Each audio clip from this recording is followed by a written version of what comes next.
Hello friends and welcome to the Southern Mountain Kitchen. Today we're going to make French toast.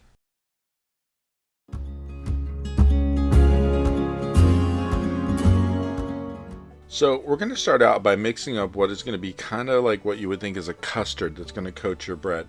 So we're going to start out with 2 large eggs. We're going to break these up with a whisk and mix them up a bit. You kind of need a large bowl for this because of the fact that later on we're going to dip our bread into this as well. So we want to make sure that there's room to put it inside of it. So you don't want something very small that your bread wouldn't fit into. Now to this we're adding 3/4 of a cup of either heavy cream or regular milk, which when you're putting this in, it really doesn't matter if you use heavy cream or milk. The heavy cream just makes it a little thicker. The regular milk will really do just as fine. If that's all you have in your house, go ahead and use that. Then we're going to add to this a pinch of salt. And then to that, we are going to add 1 tablespoon of vanilla extract. So continue to mix this up and then pour in your vanilla extract as you're mixing. And we'll get this completely combined together. So we want to make sure that all these ingredients are mixed together before we start trying to use them. You want to get this really mixed through, beat it up a little bit, just to make sure you don't have anything in one place. We want everything completely mixed together. And when we move on to the next stage of this, you're going to need some bread to do for this. I found that leaving the bread out on your counter for a few hours helps this so much. And you can use thicker bread if you want to use like Texas toast or whatever. That's going to make it even better. So we're going to take this, dip it into this custard mix, and just flip it back and forth a few times to make sure that it soaks it up a bit, because you really want that flavor in your bread before we cook it. Now mind you, I have this glass dish that I have sitting to the side, which as I do these, I'm stacking it into, so that way I can just go ahead and mix these all up at first, because I'm only doing 3 of them right now. You could do many more of these if you had a whole larger family. Now mind you, with the custard that I already have mixed up here that I'm coating this in, there's enough there. You could do like several more pieces of bread if you wanted to do like 6 pieces or whatever. It'd be very easy for you to do that, and it's no big deal. And then we're going to move on to our stovetop, where we have a skillet. We're going to add about 3 or more tablespoons of butter to this, and we want to get it melted. You want to get your temperature around medium heat. We don't want to go high, because then that's going to scorch your bread when you're cooking it. So go to medium on this, get the butter melted, and a good sign that you're at temperature to go ahead and move forward with putting the bread in is when this butter goes down and it starts doing that little sizzly thing and it sounds like it's popping a little bit. That means you've gotten yours melted. And moving it around your pan as I'm doing here will help you get to that stage, because you really want to make sure that you get butter all over the bottom of this, because we want anything to stick to it. My pan is non-stick. It may stick, but you know, non-stick I've never really been a fan of, because there's going to be that one time when you least expect it that something is going to stick. So I get my butter melted all over the bottom before I get going. So go ahead and move that around and be prepared. Now to the side we have our bread waiting to come into this, so we are ready for that deal. If your butter is to the point to where it's sizzly but there's still a little bit of it isn't completely melted, that's fine. It's going to melt in a second anyway, and just get ready to add your bread into it and you'll be fine to go. Now when we put our bread in, we're going to be cooking this for at least 4 minutes or so per side, because we want to make sure that we get that browning to it that makes it look like it's been grilled. So go ahead and put your bread into your pan. Now with mine, I could have probably put 4 pieces in here at one time to cook it.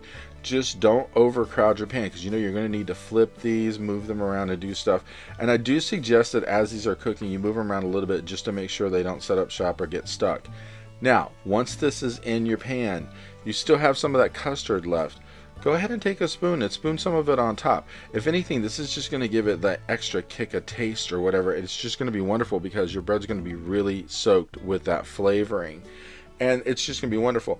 Now, what you can do while you have this cooking here for this few minutes on the bottom side, you can actually sprinkle the top with some sugar, and then maybe even add a little cinnamon sugar to it or something, or just straight up cinnamon, because you're going to give it extra flavor. But that sugar is going to give it like a crustiness on the outside. It's going to have a bit of a crunch to it when it's cooked, because when you flip it over into your butter, it's going to cook that sugar into the bread, and it's going to have a little bit of an edge to it that makes this, you know, not soggy and not wet. It's going to be a little bit of a crunch, and that's just, it's a really cool thing to have that because it's not going to be totally like, you know, soggy.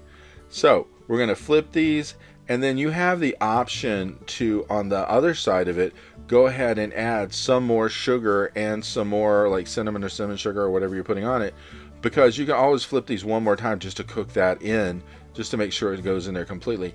So we're just going to go ahead and let this do its deal and keep cooking, because now we're on the other side. We're going to do this for at least another 4 minutes or so, but we're going to monitor this as we go, because sometimes, you know, it might be a little hotter than you think, and you don't want to like totally burn this.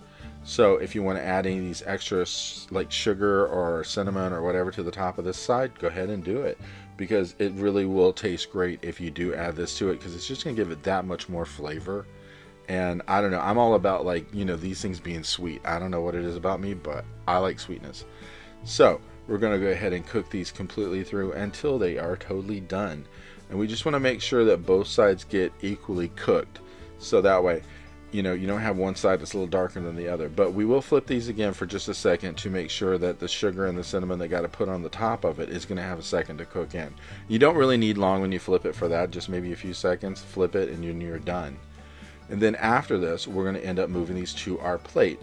Now, when you're serving this, I've always found that butter is your friend. It's going to make it taste so much better. And I'm not talking margarine, I'm talking real butter, because it has like a kick of flavor to it, and it's wonderful. And the best thing about these is you can serve these with so many different things, whether you're using like regular syrup that you use on pancakes or whatever, or straight up maple syrup or flavored syrups. They give it such an edge to make it so much more different than just your everyday plain whatever. But the best thing about these is, if you've ever bought like frozen and tried to eat these, French toast does not taste great frozen, whether you warm it up, fix it, or whatever. But when you make it from scratch, it has an amazing taste, and this definitely has a killer taste to it. And I like to put a decent amount of syrup on top, because I am using maple right here, and this is just killer.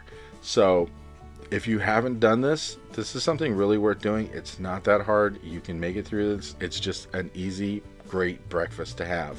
And this is what mine looked like on the plate, and it was amazing. And I hope you give this one a try.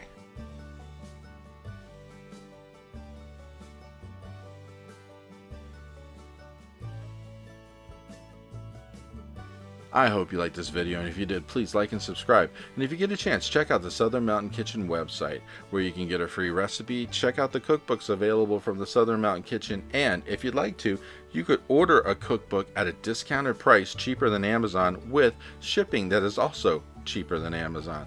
So if you get a chance, check it out, and I hope you have a great day.